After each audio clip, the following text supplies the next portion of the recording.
I'm fortunate that I, have worked in commercial radio where you have people who have got millions of dollars on the line based on what you say or do. So you've got to have a degree of commercial understanding about how humour works, right? And that's fun. Welcome to That's What I Call Marketing, the podcast where you will hear from the leading lights in the marketing world and listen to their unique insights. I hope you're enjoying That's What I Call Marketing. And if you are and can do one small favour for us, I do ask this in every episode, but there is a reason I ask.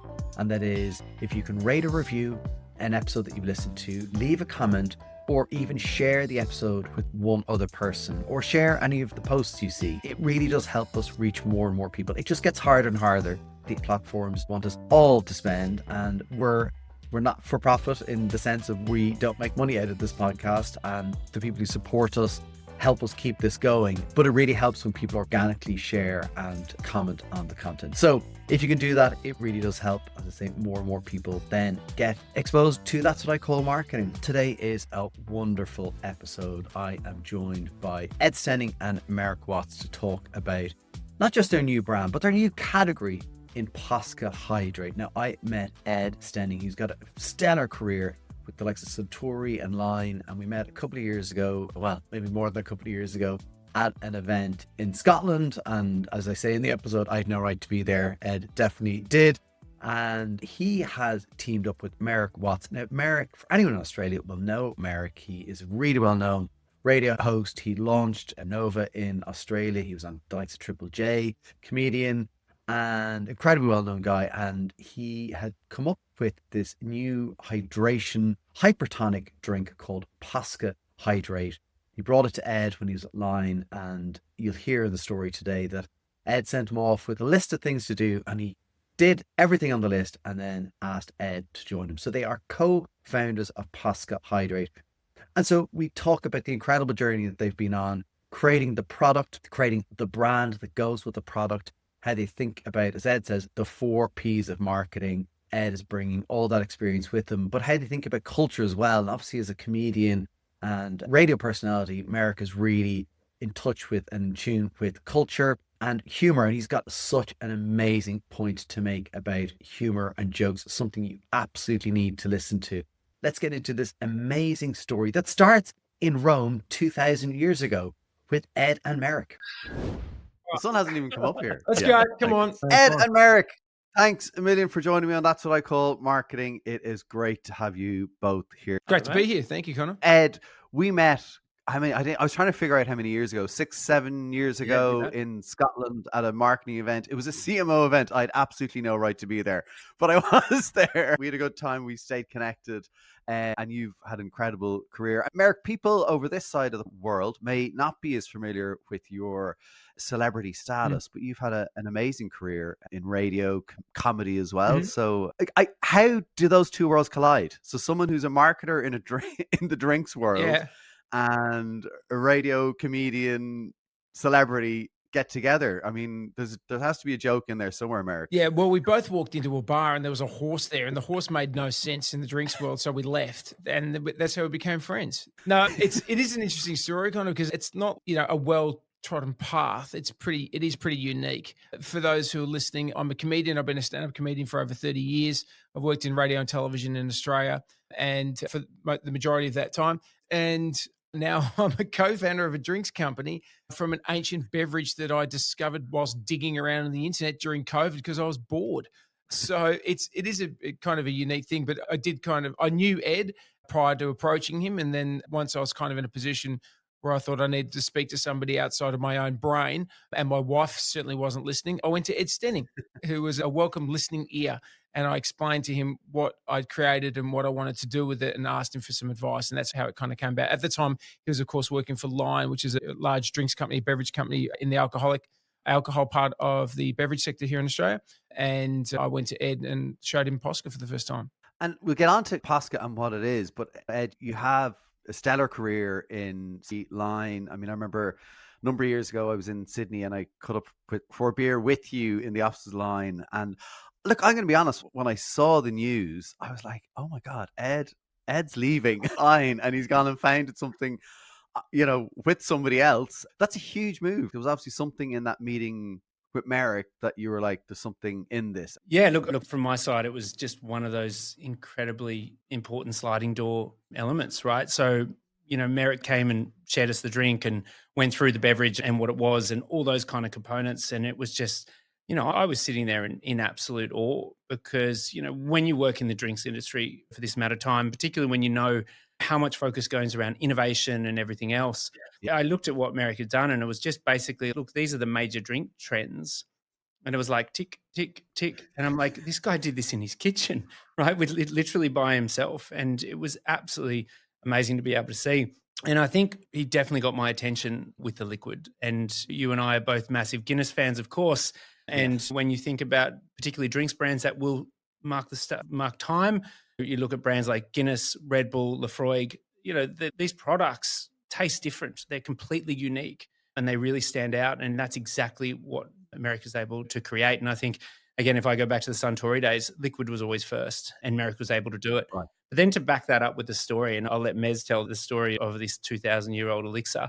But from my perspective, it was like, you really absolutely nailed it. And now can we actually turn this into a brand? So for me, it was like, I've been in, corporate guy for 20 years and be able to sort of jump out into the startup world was so scary. I won't lie. I was scared for you. Mate, mid-40s, sitting there jumping, going, hey, look, let's see what this entrepreneur thing's all about. He's good. He's got it. He's good at it. He's good at it. Like, it's weird because, like, it's almost like I've forgotten that Ed doesn't already have experience in this space because he's very good at it. I'm not. I'm the liability. I've tried to sack me a few times. I won't lie, Connor. It's all on Ed now. I'd like to think we're incredibly curious, though, Mez. We're always constantly learning. We're complementary. Evolving. We're complementary. We have different skill sets and different opinions and different, I suppose, viewpoints on things, but we both have the same vision and we both have the same goals and the same, pathway. So it does work well. Good boss. I don't listen to him, but the other guys do, and that's great. Do they? Yeah, well, that somebody has to. Eric, listen, tell me about the liquid, because as you said, you kind of went down a rabbit hole during COVID. Mm-hmm. Am I right in saying you're into wines, and yes. Is that what led you to this? And this is a non-alcoholic beverage, right? Yes, it is. It is. So during the very severe lockdowns Australia witnessed in 2021, I was stuck in my home and I was actually just doing some research on wine. I am a qualified wine expert, so I know a bit about wine. And I was researching wine. I came across ancient wine, and it was like, that rabbit hole that you go into in a time like COVID. But also, too, I'm very focused, and also, too, not very good when I'm not occupied. So I was just desperately seeking something to occupy my time. And so was my wife. She was very happy for me to be so studious. But I found an ancient Roman formula for a drink called Posca. Posca was what it was called in the ancient Roman times.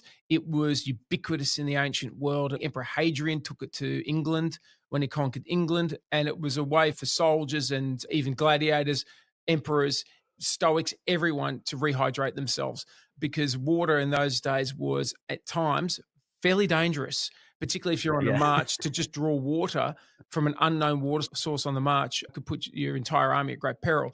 So the Romans were quite onto this, and they made a blend called Posca, which was in its most basic form, water blended with red wine vinegar and salt, which every Roman soldier would carry on them. They would blend up Posca, maybe add some herbs or honey, something like that to offset the flavour of it, and they would drink that every single day. And what they were doing at the time, of course, was giving themselves a better form of hydration than just water alone. But they were also, too, microbially, they were creating a safer form of hydration of water by killing off any microbial elements in the water.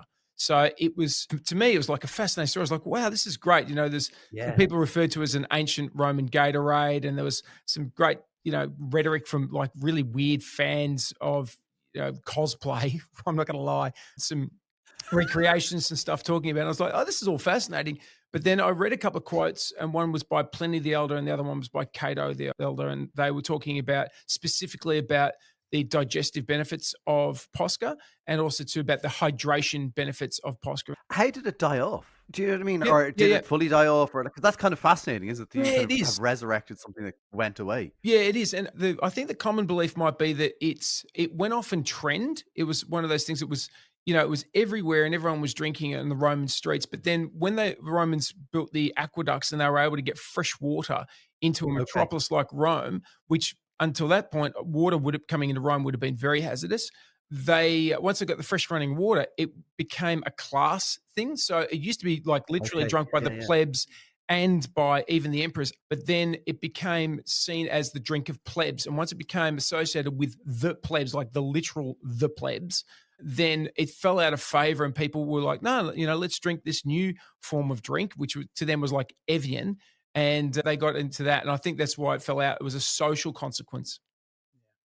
It's fascinating, isn't it? Like, it's just such a wonderful story. Oh, exactly, Conor. And you can imagine, I'm sitting there at line offices hearing this story for the first time going, wow, like you've actually got a story. Yeah. And we spend a good part of our careers searching for stories, Conor, in fact, making some up. And this is actually a legitimate Googleable story. It was, remember? Legitimately Googleable. Googleable. Write that down.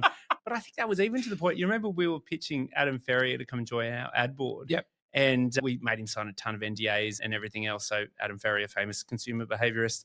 And Mez told him the story. He goes, boys, I'm in. I'd love to be part of this. And he goes, I've spent my life looking for these kind of stories to bring to life. It's just such an awesome. The other part is if you're going to go and, jump into the founder's bed with somebody, right? It's the metaphorical founder's bed. Definitely metaphorical there, Tiger. You've got to find someone who's highly accountable and who's going to work just as hard as you, if not harder, right? And I think that was one of the things that definitely, made me sort of jump to an entrepreneur. And you can see the excitement, right? Like, it's just amazing what's ahead. Yeah. It's the chance, Conor, to tell a story. That's what it is for me. I'm a storyteller and I love it. I was fascinated. So that's why I started bench trialing it at home. I think it was after about the second or third iteration. I was like, I see why people have not made this. It's awful. It's an awful thing. And now my challenge is to make it not awful. And that was the work that I had to put into it. And I was testing it against physical efforts because I knew that it had great electrolyte value to it. And there was lots of great, anecdotal stuff about how it could be used for, rehydration. So I was testing that physically. Because you've done, for people who may not know, I know was it Australian SAS you won? But you brought that up, Conor, because every day Merrick likes to bring that up. So it's really good that you did bring that up. And I think you're the only non-athlete to ever complete it. Yeah, I am. Like and the oldest person to do it. The oldest person complete it. Wow, it's amazing. Well, what's that? I beat Olympians, did I? I don't remember. How many Olympians did I beat? A couple. I don't remember. I wasn't paying attention to the tinselware. Outstanding. No, we make jokes about it. But yeah, obviously I'm quite fit and I was testing it. Say so myself. But I had an indication of how to test it.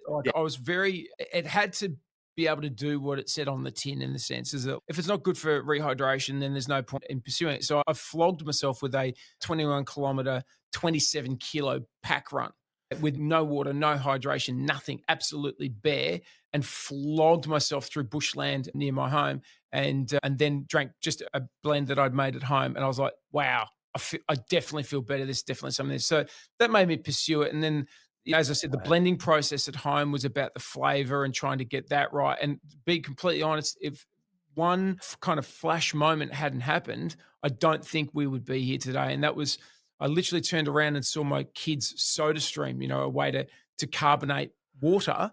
And I thought, I wonder what it's like if it's fizzy. Will it have any difference if it's effervescent?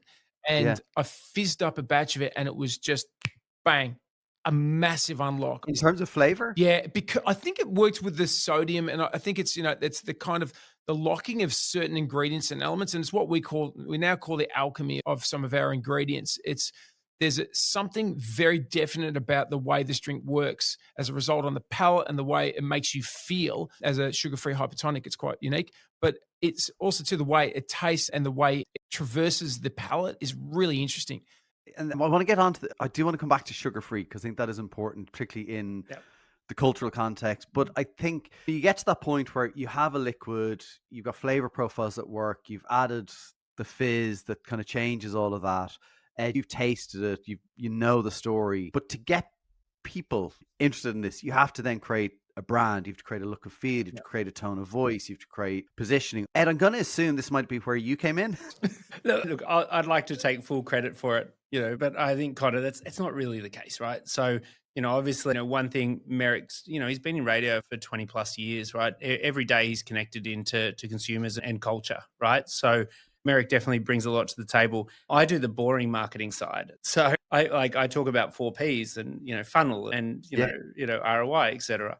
I think when we looked at this brand, the big real unlock was this was ancient wisdom meets modern science. And that was huge for us. And, we always started to really go, we've got this ancient wisdom and we've been able to apply it to this liquid that Merrick's based on consumer needs. And when you say consumer needs, Merrick built this for his family, right? This wasn't like Merrick going out and surveying 10,000 people. He went out and said, I want it to be no sugar. I want it to be clean label. I want it to be all natural. I want it to taste great. I want it to have nostalgic flavors. I wanted to have all these things. And which was basically, he just was delivering a laundry list of what his wife and his kids needed.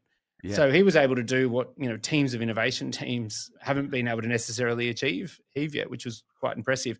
So then it was about how do we bring that to life? And I think for us, that was that, ancient wisdom meets modern science. It was a key unlock. And I think when you look at our branding, we've always got a nod to ancient wisdom, whether you look at the Gallia with wings, whether you look at obviously the fonts we use, even this concept of graffiti. So all of our flavors are done in graph. These are actually done by a real life tagger. His name's Puzzle, and he's a graffiti artist, not a tagger. Sorry. Oh, okay, Boomer. You're right. No. So this is where I also, just to clarify, not only am I the boring marketing guy, I'm also the most uncool person on our team. So, okay, Mum. So we sponsored a skate festival 2 weekends ago. Guess who didn't get an invite? Ed didn't get invited. So anyway, look, I think there's a major part of us going, okay, look, we've got to build an iconic brand that stands out. We've got to look at the category, look where we're going to break. What are we going to do different? How are we going to challenge? Where are those points? But also, what are the category codes we've got to stay in, and what are the ones we're going to destroy, right? And I think that was really intentionally done by the team. We decided at the beginning we wanted to be a plastics-free beverage. That was a key thing. We were like, we're not launching a brand back in 2024 in a plastic bottle. That's just, you can't do that, and you shouldn't do that. Okay. So although we were discouraged to not go into plastic, we were like, no, we haven't actually compromised on anything outside the tin or inside the tin. Made no compromises at all. That's right. That's right. Look, we even had a beverage buyer push back on us who wouldn't take us on. And we just said, look, we're not going to do that. Right. So, I think you've just got to work back through those models. And again, referencing the old 4Ps, right? Just really trying to measure against those components, have really strong branding, have really strong pricing models, ensure that we've got the right promotional set, et cetera. And I think we have to mention that it's not just Merrick and I. We made a call right from the beginning. We really wanted to internalize brand. So it wasn't just having a marketer and celebrity, amazing creative person. This was also about how that wider component is. So we've got an in-house creative team. So, our first hire was Mick Boston, our creative director. So we brought a creative director in-house. We have a graphic designer. We have a producer, all those kind of things. So we don't use an external advertising agency. We really believe in starting first and really starting close to the brand. So everything from packaging to the billboard work we do to even the text that's written on our website, we do all that in-house. And I think that's a big part of how we stay true to the brand and what we're trying to build. Yeah, and as you scale, and we'll get into that as well, but as you scale, I think that foundational belief on how you build a brand is going to grow with you. So as you bring people in, everyone that's there already will have that fundamentally is part of the DNA. So you're not going to go, oh, that's with the agency. Yeah. And people are like, okay, I'll do a call with them once a week. You know what I mean? I 100% know what you mean. And look, I won't mention a specific brand, but, I've worked on one of those brands. And I remember the agency person said to me, I was new to the brand. He said, just so you know, our team know more about this brand than your team have because your marketers change every year, right? And there's no way you're going to learn a brand like we have, right? So, and that is, as a marketer, that's quite confronting, particularly people who live in brands, right? So, and it's true. Right. So we've gone, how do we have that? Now, we've got to recognize you've got to bring superpowers in at the right time. And, and I'll let Merrick go a bit through in our creative process. But, we have an external media agency, we have an external PR agency. We have those on purposes because those are skills that we need to sort of lean into. And it's just not worth bringing in-house just yet. But I think that's the key part of just going, okay, what are the things we really want to do well at? And particularly branding and comms all through the line is a major focus for us. And it gives us some flexibility, Connor. Like we've got, we're in our pod room now. We've got our own shoot studio. Today we were doing all lifestyle photographies. If you walk down our corridor right now, there's, blow up pool rings and blow up toys that the guys were, doing a shoot for. It doesn't sound as bad as he's made it, Connor. It's actually just a really regular photo shoot and it's quite artistic. He's made it sound like it's not weird. It's not the summer content, right? But we're shooting that in-house and we get into it straight away, right? So, even the other day, we just rolled across a major retailer And the next day, Merrick has written a script. We're out shooting it, the piece for TikTok. You know, we've got full studio equipment and everything. So nothing sort of stops us from making stuff. And again, just like this concept you said about the marketer going breathing the advertising agency, and we know our brand so well that we can quickly jump in and start creating content straight away. And it's all in line with the laws that we have up on our walls. How did you, like, in terms of kind of the tone and humor, and like, how did you figure out the right balance of tone to have with the brand, the fun that you can have with the brand, but also, and it's a serious topic, but getting people to take the brand seriously. Does that make sense? Yeah, and you've got to know. I mean, I'm fortunate that I have worked in commercial radio where you have people who have got millions of dollars on the line based on what you say or do. So you've got to have a degree of commercial understanding about how humor works, right? And that's fine. It doesn't mean about watering it down. It's actually just about applying it in the right times and the right ways. But there's no real formula. But if we look at it, like I look at a part of this brand as like part of my own DNA, because if I don't, then I'm not going to be strong enough connected. It's not an ego play at all. This is a massive team play. It's not about me, but I look at it in the same way I look at my own DNA, which is when I'm serious, I'm as serious as a laser beam. Like, I'm so direct, I'm so focused, and I'm so attentive.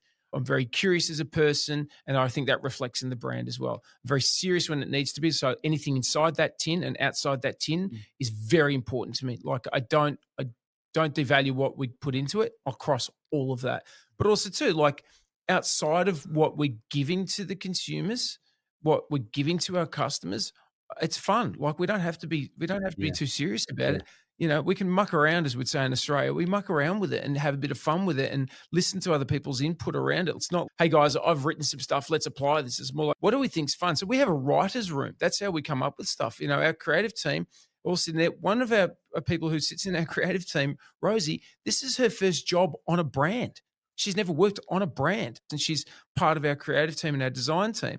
So her opinion, her validation of what we're doing is integral to what we put out there. So it's a unique way of doing it, but we kind of balance the comedy. It's okay. It's not about jokes. I think jokes wear thin quickly. It's about a sense of humor. Yes. Jokes burn. And I say that too, Conor, because my father was an advertising executive in Australia, and I come from a family of advertising. And my dad told me when I was a kid, he said, jokes burn quickly, humor lasts. So what you want to do is you want to have a sense of humor about your brand, about not taking yourself too seriously, but then, you take your job incredibly seriously. You look at great comedians, they work really hard to make it look like they're not working at all. Yeah. And that's such a great way of thinking about it is, that. Isn't it? Thank you. Yeah. And look, that's the great part is I just demonstrated the point though, didn't I? If you would like to reach an engaged community of marketing leaders, get in touch with That's What I Call Marketing to discuss sponsorship opportunities. Merrick kind of is the brand, right? And this is the point is, they say, imagine if your brand was in the room today. I'm like, yeah, I do. I literally stand next to him every day. But also one of the great things about Merrick's humor is it goes across generations and it goes across genders as well. And I think that's one of the things that's been, amazing to work with him on, is that he kind of gets every part of every demographic and, every occasion, all those models, which just works so well for us as we're starting to build this brand. You're building a brand, but you've also made the point that you're kind of building almost a category as well. Like, this doesn't sit easily necessarily with everyone else. That's hard as well, right? Because building a category, you're doing that job as well as building the brand. I don't get the impression actually you were ever tempted not to do that, because you're very focused. You're like, no, this is what it is, and it's unique and it's different, and that's what's going to succeed.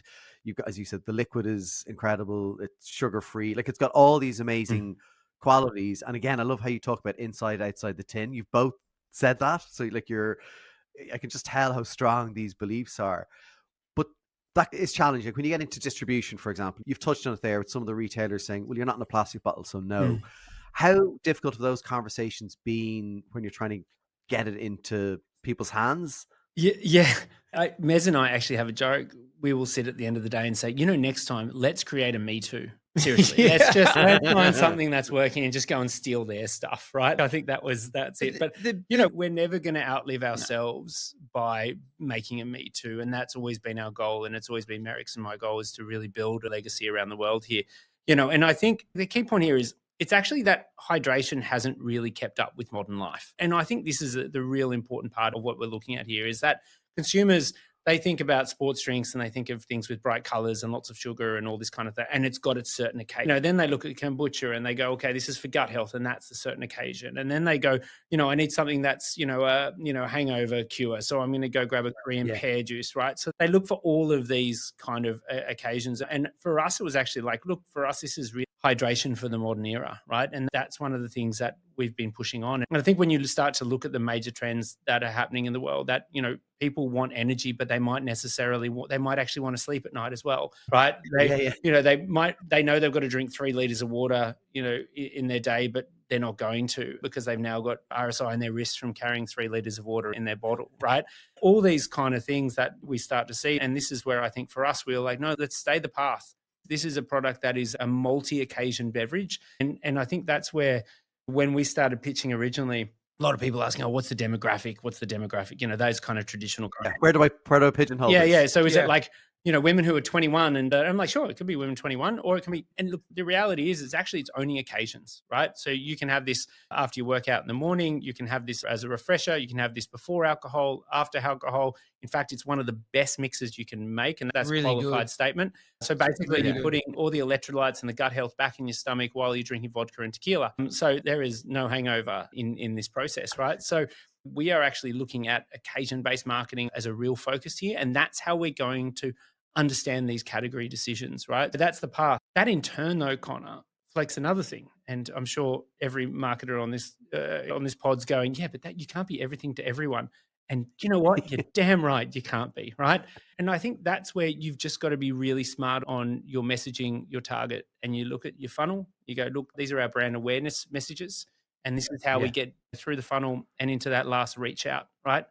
What channel are you going to be in? So if we're at a bar, and we're in quite a few now, and you see it at a bar, well, you're at a bar. This is an alcohol alternative. It's the location and the ecosystem that you're in actually reflects the occasion. And if we can communicate that effectively in that last reach of hand, that's perfect. So I think this is the point where, that overarching brand statement and, our internal strategic proposition, this is the ancient fix-all for modern chaos. What are those internal factors where you've created that chaos, that modern chaos? And what are those external factors you've been able to create that chaos or that's happened onto you? So we kind of looked in that, and that's where we landed on our updated tag, which is what we're pushing through this summer, which we're really proud of, which is the ancient elixir to fix you, right? And that's kind of where we landed. Like you have to build that. Like you have to build that top of funnel awareness consideration so that when people do see it, that they're going and reaching for it. And that's a busy space, beverages. Of course it is. But I mean, here's the thing is that, the category, it's a category unto itself, and therefore that presents the problem. That problem presents the challenge, but it's the challenge that is the most attractive part because the challenge is the reward. But it is challenging, no doubt. You've got to get that messaging right from my very limited marketing background. You've got to be, so focused in one area and do it like that. Go, well, I've seen other examples where that's not necessarily the case. Red Bull had enormous success mixing it with alcohol. I don't know if you've noticed that. It's even been Jaeger. Yeah. And, look, and I admire those breakout things like Guinness. I love everything about, I like Guinness as a drink, but I love the fact that Guinness is Guinness. I love that. And I think that, there's nobody, when they were making Guinness, almost 200 years ago or more, 1758, I'm going to say something. You're asking an Irish. I know, he should know. Yeah. 59. 17. You're still allowed in the country. 1759. Well, I was 1 year out, so okay, I've done it. But I don't think anybody was sitting around there just going, how's this brand fit? Should we use a harp? What's the brand fit here? What do we think? Is it too dark? Is it too dark? I don't think it was everyone just going, Jesus, creamy. So, I think that, breaking convention is fun. It is hazardous, but, like we're here to do something different, not to do something the same. And maybe that's also part of breaking the rules a little bit is also coming back to what we know works. And I think, when we started rolling this out, a lot of people were like, oh, you're just going to launch this on TikTok. And we're like, no. Right, because that's great. Look, and there's plenty of brands who have been very successful, Liquid Death, in going through this world in DTC, et cetera, and hats off to them. But in the way we looked at it was like, look, to really break through, we need to be full funnel. So, we did billboards before we could afford them. We went outdoor as much as we could, really hit those high reach numbers as much, because for us, it's really about establishing that brand awareness. And that's one of the things I think, we found on our journey is actually trying to evenly match. And I know everyone will, joke about this one, but the matching the mental availability with the physical availability as a startup is almost impossible. It is like absolute. So either there was moments where, our brand awareness on tracksuit was just really doing so well, yet we were only in XYZ stores, right? So it's okay, now we need to get up this and then that, so just trying to find that constant balance, I think, is probably the hardest thing as a startup, because it's just a few of us, right? At the beginning, it was, Merrick and I and head of sales just knocking on doors and literally swapping wobblers out and making sure stores were compliant and doing all that kind of thing. And to be honest, we're still doing it. But that's the part. And actually, as founders, I love it. My kids even start getting into it now. So they go, Dad. His kids hate it. Don't say, make out that they Dad, they haven't it. got a wobbler. Dad, they haven't got a wobbler. Get one out of the car, son. So, Harry goes to the car, gets a wobbler out for me. We stick it in. We have a chat to the bloke.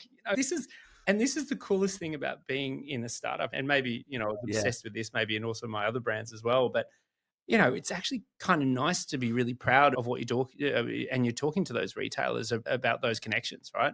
Yeah. I'm sorry, I was going to ask you how you're measuring brand, because for startups, that's a really hard thing. So you're using tracksuit. Oh, yeah. Look, mate, I was like, I just wish I had tracksuit, 20 years ago. It's just bonkers. Like the amount of money I think I've signed off for full funnel metrics in the last 20, it's kind of scary, right? So now knowing that tracksuit can deliver me something that's quite useful and understanding and real time, right? Actually, we got our results this morning. Yeah. So, those are the kind of really nice things, I think, as a startup. You've got things like tracksuit, but you've also got things like ChatGPT. So you actually, you go, this is, and I don't want to say this job is easy at any point, Merrick, do we? But I feel like it's pretty hard. No. But thank goodness we have these two things. You know what I mean? If I wasn't for that, I think this would almost be very difficult. And plus, also, we can show it to retail. Look, this is our audited brand elements. These are, this is our funnel work. This is, this is our reach numbers, and it's all audited, right? And I think that's really cool about what we have as marketers now to play with, particularly for small brands like us. Yeah, exactly. You would have been completely in the dark before. It has made it so accessible. I'm a huge fan. You mentioned there things like going big on out of home and before you had the money, but obviously part of this then becomes how you do grow, how you will scale, how you can fund expansion. And you're not hoping this is just a brand for Surrey Hills and Sydney. You've got big global expansion goals. Can you tell me a bit about where you're going with this, some of the plans, and how you're going to achieve that success? Yeah, look, I think launching in Australia, one of the best things about Australians is we are our worst supporters. And I think Australians are generally quite cynical. We have lots of options. We can basically buy from anywhere. So it's not there's, 2 beers in the pub now. There's now 500 beers to choose from, right? Yeah. So I think Australia is one of the toughest markets to launch in as a brand. And look, I've been fortunate to live and work in 7 countries. I get nervous how hard the Australian market is and how challenging the Australian consumer is. So for us, it's about let's build our perfect base here and then look for our expansion. And for us, all roads lead to the US. It used to lead to Rome when this product was invented, but now it's all roads lead to the US. It's an incredible market, the way to grow. But for us, there's going, okay, what are those footprints? What are those sort of lily pads for us to get there? Because it's not like Merrick and I can just jump on a plane and go, hey, Posca, let's go to the US. You've got to be very strategic about this. And, I think our plans and our expansion plans for in those markets are definitely give us some confidence, because having lived in the US, I've seen these big brands, like everyone goes, I'm going to go and launch a brand in LA, New York. And I'm like, good luck to you. You're getting murdered, right? Even working for Suntory, like some of our biggest brands with the smartest people, we're like, no, we're going to launch in Florida or we're going to go launch in North Carolina. It's going straight to New York and LA, I think, is a real challenge. I think for us, it's about being very measured, right? So it's finding our fortress city. What's our fortress city? In what state? How do we build our presence there? How do we use DTC and Amazon and everything to get national? How do we look at our retailer platforms locally? Prove yourself out in a state and then sort of grow that through. I think also we've spent a lot of time this year really preparing for our launch in the UAE and the wider GCC as well in the Middle East. That's been really important for us, because when you start to think about global audiences. I think the population of Dubai is 3.6 million or something. It's not a huge, but the fly in, fly out mentality of that. So you got Bob from Sweden, Jill from Texas, all flying with their families, and being able to expose your brand in that area is really important for us. So we want to make it a great home for Posca also in Dubai and the wider Middle East because of that, because we want to build brand, and being able to do it on ultimately a shoestring budget and a small team, we've got to be quite strategic where we spend our time and where we spend our money. And I think, Merrick, from music and radio days, but I always think the ideas of cracking America, you always hear of bands, we're going to crack America, and then they come home, tail between their legs, because they try to do exactly what you said, Ed. It's the, crack it all. Whereas I even spoke to a friend of mine who created Glendalough gin and whiskey. Yeah. Gary talked about like lighthouses. So you have lily pads. He was like lighthouse, where they went into Boston and they picked 5 bars, and then they were like, right, let's get these bars talking about it, because it's a very strategic, well thought out approach. Because I think to try go after it all, as you say, you're small, you're growing, you're scaling, but you can have success and then build from that. Like I think you talked about it earlier, Merrick. This is generational. You're not building this for you for the next 5 years. I'm not even building, the global expansion is not about, how can we get more money or more wealth? Or footprint. It's not, I don't think of it in terms like that. I'm going, how can we get more people to know this story? How can we share this story? That's what I care about. Yes, I do want it to be, born in Australia, the country that I grew up in. I want it to come from here the same way, I'm sure people in Thailand are very proud of Red Bull, right? That's what I would love. That's part of it. But yeah, you can do it. But I mean, if you look at an approach, just to your point about, performance and even music, Lady Gaga was massive in Europe before America knew her. She went from America and had great success in Europe, and then she flew back from Europe to Australia. And I got a phone call from a friend at a record company, said, you should meet this artist I've got coming through. They're on their way back to America. They're going to be huge. And I was like, oh, really? And I said, what do they call? And she said, her name's Lady Gaga. And I went, that is hilarious. That is the best name. That is so funny. And I wish her so well. Bring her in and we'll have a chat. And she came in, and I was sitting in the studio, and she walked in and went, holy shit, she's a star. I was like, instant. I was like, no, this is real. She's going to be huge. I had so much presence. But she then returned to America, and like months later, I remember reading about her going, oh my God, she's going to be massive. But again, her and her team had found channels into Europe. They established themselves. I think she'd come from Germany or Spain or Italy, perhaps. She'd done really well with audiences over there, established herself, was coming back via Australia, and then went back into America, and it just exploded. So, there is some similars there.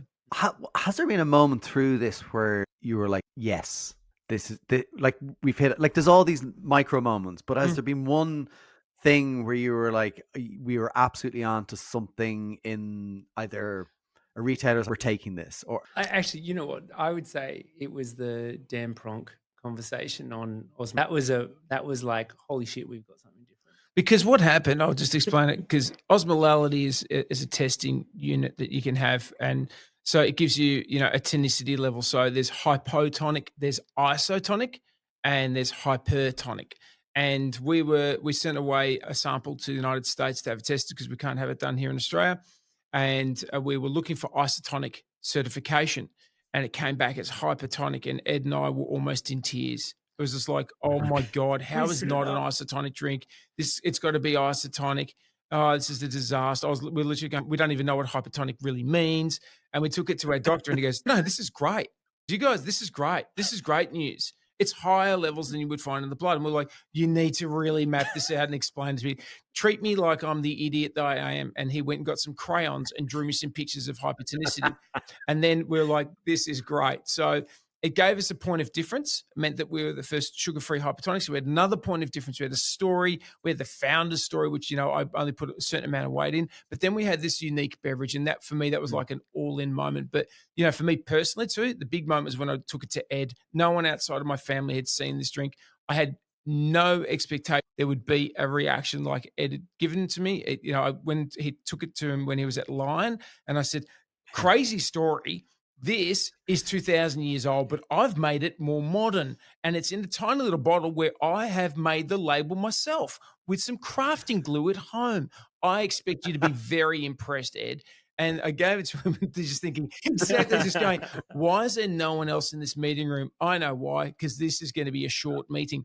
And then Ed drank the liquid and he just goes, wow, this is really quite special. Ed then gave me a list of like a shopping list of things to do and sent me on my way. He said, look, I wish you the best of luck. There's nothing I can do for you here at Lion. This is not something that we can, acquire or be involved in at this stage.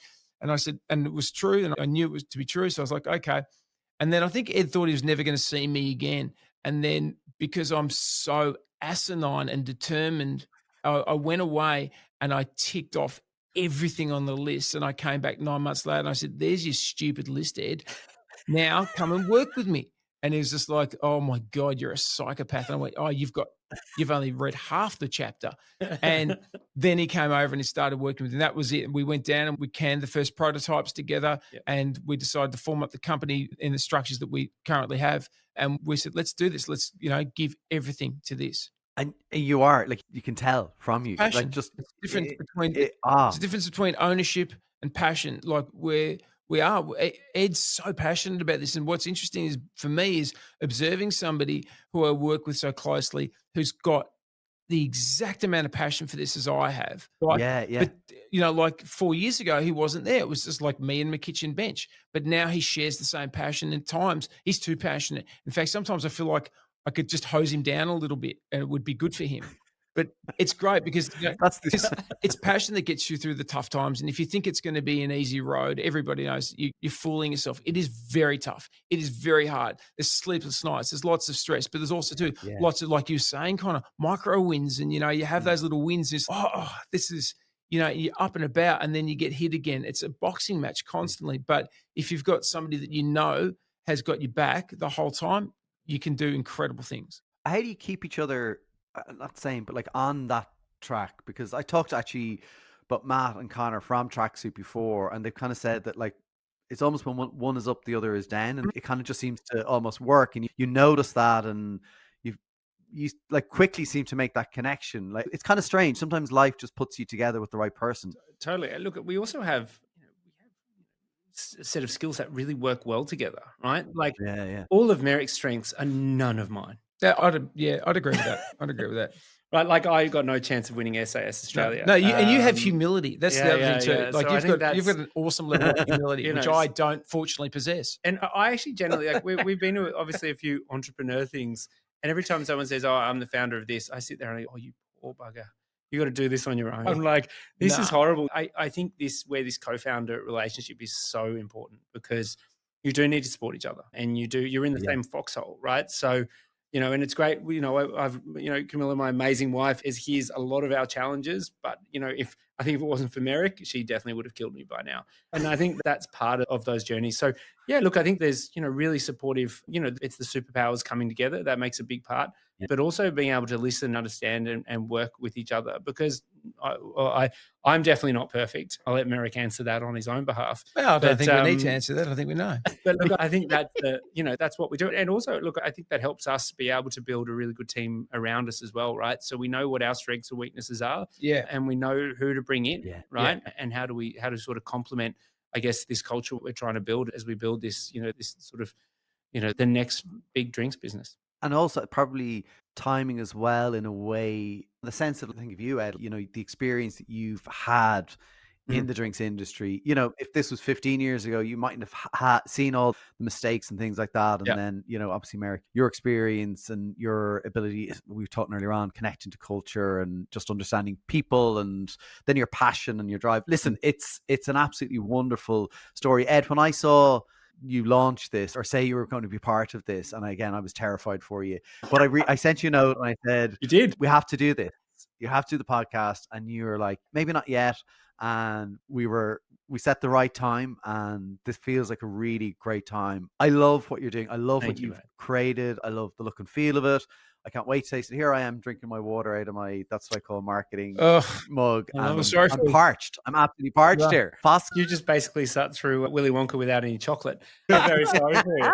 So kind of we'll have to get you some overstat. But mate, look, it's so awesome to be able to catch up with you today. Look, you've had people who've been knighted on this call. You've had the amazing Mark Ritson, who I actually have a shrine for in my house. God, here we go. His sycophantic love. It's so So look, weird. we're very honoured to be brought on, buddy. And now I've had somebody who, what was that show you won again, Merrick? I can't remember. What show? Australian SAS. SAS Australia. Yeah. It's just the hardest television show in the world. And, I asked at age 46, but I don't like to talk about it. So if we could just move on to one of my other accomplishments, that would be great. It's obviously, that's not humility. Did you start the most successful breakfast radio program? I started a radio brand in Australia and took it to number one. So I was texting my cousin this morning who lives in Balmain, and I lived in Australia for a year and hung out with them a lot. And she goes, like, yeah, Merrick lived around the corner from me in Lilyfield. Yeah. So I was like, she said, I said, I'm interviewing Merrick, and she goes, no way, like big caps. And I was like, well, listen, guys, I really appreciate it. Is he not in jail yet? I thought he's still alive. He must be 90. Guys, thank you so much. An absolute treat to speak to both of you. This is an incredible brand and one I'm going to follow. And I just think the path that you're going to have and it is going to be incredible. So excited to catch up with you again, maybe in a year's time, and we'll see where everything's at. But thank you so much for the time today. No, thank you. We love it. It's been a pleasure. You're the best, mate. Cheers. What a brilliant episode. Amazing story from both Ed and Merrick. And as I said, like how their worlds collided, how they've come together, how the two sides of the skill sets that they have are just working incredibly well together. And they kind of talk about the superpowers and how each has different superpowers that plays into the others. And you heard Ed talk about brand tracking and how they use Tracksuit to measure the brand health metrics and how that's helping them. As they talk to people in terms of distribution and retail, they have got big plans, but they're very purposeful and thoughtful about the plans that they have. They aren't trying to go big at once. They are going to take a very strategic approach to their growth. You can hear it in how they're thinking about it. They're talking about the Middle East, talking about parts of the US, and they will build this incredible brand. And I said, not just a brand, it's a category that they are creating with incredible product. When you listen to them talk about the product, you can just hear how good it is inside and outside of the tin. I hope you enjoyed that episode. And if you did and could share one other person who you think would enjoy it, I'd really appreciate it. It's an incredible way to get more and more people tuned in to That's What I Call Marketing. That is it for today. Thank you so much for tuning in. From me, your host, Conor Byrne, take care.